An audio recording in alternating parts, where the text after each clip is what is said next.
askanu Mboro ñoo ngi koy subir dafa am nag ay kilifa yu nekk ci Daaru Xudoos di gëmloo askan bi nga xam ni ñoo bokkoon ci Mboro mooy village yi nga xam ni depuis 2002 dañ leen a jëlee ci Mboro yóbbu leen ci commune Daaru Xudoos di leen gëmloo que ni projet bi état bu Sénégal yëkkati pour delloosi leen ci commune Mboro bis bu nangoo loolu dañ leen di nangu seenu suuf loolu nag ay la yéwén amul méngawul ak dëgg xanaa kay loolu avantage la nekk ci ñoom dans la mesure où Mboro am na ay projets yi nga xam ne yu ci mel ni hôpital yu ci mel ni poste de police lu ci mel ni sapeur pompier projet bi nga xam ni état bu Sénégal yëkkati na ko pour réviser découpage bi suñ bokkee ci Mboro projet yëpp ci ñoom lay dellu parce que daf leen di gën a jege li tax moo wax loolu village yooyu nga xam ne dañoo nekk ci commune Darou Khoudoss te ay la yéwén gën a jege Mboro seeni doom fii la ñuy jàngee ci lycée Mboro ku feebar ci suñuy poste de santé ngay fajoo donc état bu Sénégal bu ne damay seetaat lii seetuwaat ko pour yaatal Mboro delloo Mboro ci li nangoo woon yaakaar naa ñoom dañ ko war a rafetlu mais li leen gëmloo naan leen bés boo leen bokkee ci Mboro dañuy nanguwaat seeni suuf loolu méngawul ak dëgg mais nag am na ay ndaw ñu conscient yu xam ni ñoom bokk ci Mboro mooy seen intérêt kon nag mag ñi fa nekk ñoo ngi leen di ñaan li laay war a suuli loolu ñu leen di maire Darou Khoudoss di wax que ni bés bu ñu bokkee ci Mboro dañu nangu suñu suuf ay la yëwén loolu amul donc loolu daal la amoon lu may wax kër jibi su koy lu mel ni Xonjo lu mel ni Touba Ndiaye tey jii boo sax ci Touba Ndiaye tey jii boo duggee ci marché bi ñoom ñëpp ñoo ngi fi def seen activité commerciale ci Mboro la ñuy yendu ci Mboro la ñuy xëy ak bënnoo loolu nag ñoom dañ leen di ñaan rek ñu ñëw adhéré ci projet bi ànd ak Mboro ñu delluwaat Mboro mooy seen avantage. li waral génn bi tey mooy coono ak tiis ak naqar ak étouffé bu nga xam ne population Mboro étouffé na ko parce que depuis 2002 dëkk ba nga xam ne jóge na ci presque 25000 hectares ñu dem ba daggal ko 310 hectares xam nga ni loolu jaaduwul population bu nga xam ne tey densité bi matul sax 1000 hectares bu nekk daanaka ñoo ngi dañtali ko daanaka boo ko xaymaa ci 100 hectares xam nga ni loolu doy na waar donc loolu nag indiñ jafe-jafe yi nga xam ne tey jii yéen a ko gisandoo yéen a ko tegaloo seen bët marché bi étouffé na ñiy jaay ñoo ngi lal ci kaw tali bi Mboro amatul population amatul fu ñu tuuree sax mbalit jeunes yi amatuñ kër loolu nag buñ état bu Sénégal ne dañ ko war a corriger suñu dëkkandoo yi nga xam ne ñoom ñooy waa Darou Khoudoss ñoo war a applaudir parce que ñoom ay la yëwan kat li leen sexal ëpp na trop kon nag ñoom waru ñoo def lu dul waru ñoo def lu dul apprécier loolu ñëw jàppale ñu ci loolu ndaxte kat dëkkuwaay bi rafet na lool te nag franchement ñoo ngi koy bëgg a yàq parce que bu seen maire jógee di mobiliser ay villageois pour ñoom ñu bañ a dugg ci Mboro te ñu xam ni lii kat bi leen koy jox dañ koo teg ci yaama neex rek loolu du dëgg du yoon loolu moo tax population Mboro jóg ànd ak kuréel gu mel ni Mboro SOS taxaw pour loolu état bu Sénégal jël pour réviser waat ko incohérence boobu pour defaraat ko ba ñëpp mën a gis seen bopp Mboro gis ci boppam dëkk yi nga xam ne nangoon ko ci Mboro ñu tegal ko ci loxol Mboro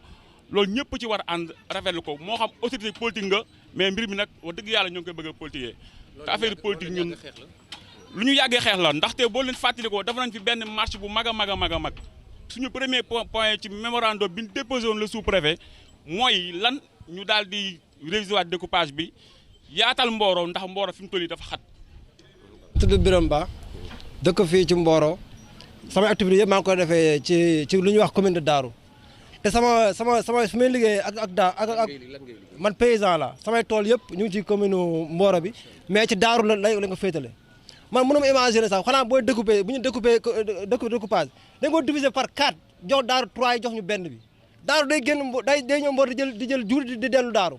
ñun suñu tool ñu ngi Darou gars yi waa Darou dañu war a bàyyi politicien dañu war a bàyyi ñun amuñu benn politicien bu nekk suñu ginnaaw politicien dañoo taxaw diñu saraan booy ci combat bi te du yoon ñoom ñoo def lii nañu war taxaw ñëw jàpp ci ñoom pour affaire dellu fi mu nekkoon mais politiciens yàq li ñu yàq pare toog fële di seetaan booy di xeex seen xeex ah ñu seetaan fee te ñoom ñoo ko def li ñu bëgg daal moom mooy combat bii du combat kenn combat Mboro la ñun dañoo nekk ci logique boo xam ne dafa jaadul yoon parce que commune Mboro moo jiitu commune Daaru commune Mboro moo jiitu commune Daaru ci commune Mboro la dëgg mais boo gisee tey Daaru ëpp nañu 3 fois Daaru day génn fii dugg Mboro génn dem laaj juuti jaaraat Mboro dugg génnaat boo demee croisement Diogo fa la Mboro commencé Daaru tas fii la Mboro yem loolu ban découpage ban genre découpage loolu découpage politique la mais ñun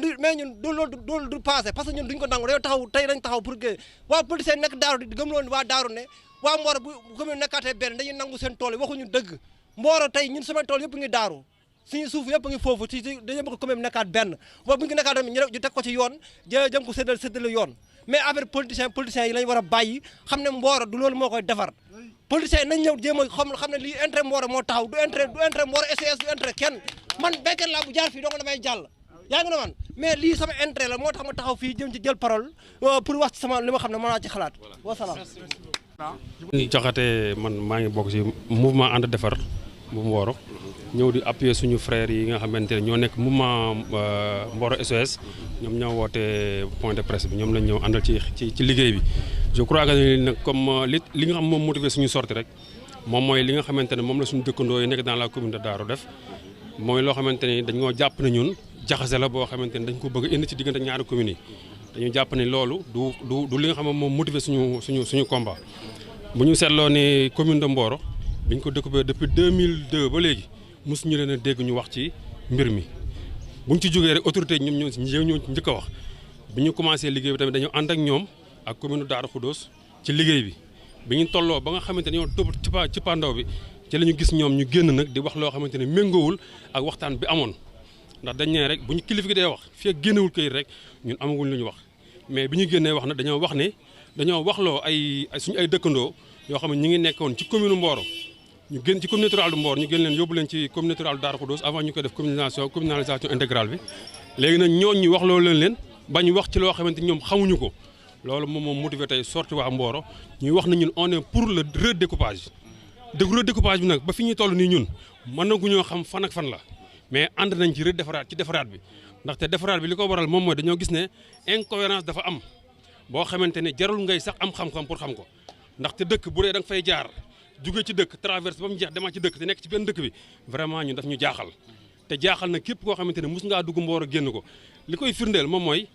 tey ñu dañoo jàpp ne Mboro amul littoral te tey service des pêches mi ngi biir Mboro bu ñuy wax dañ naan quai de pêche de Mboro te quai de pêche mi ngi Darou Khoudoss parce que mi ngi nekk ci Mboro sur mer loolu lépp ñun jàpp ne ay incohérence ñu ñun nag dañoo bind lépp di fi ay kayit jox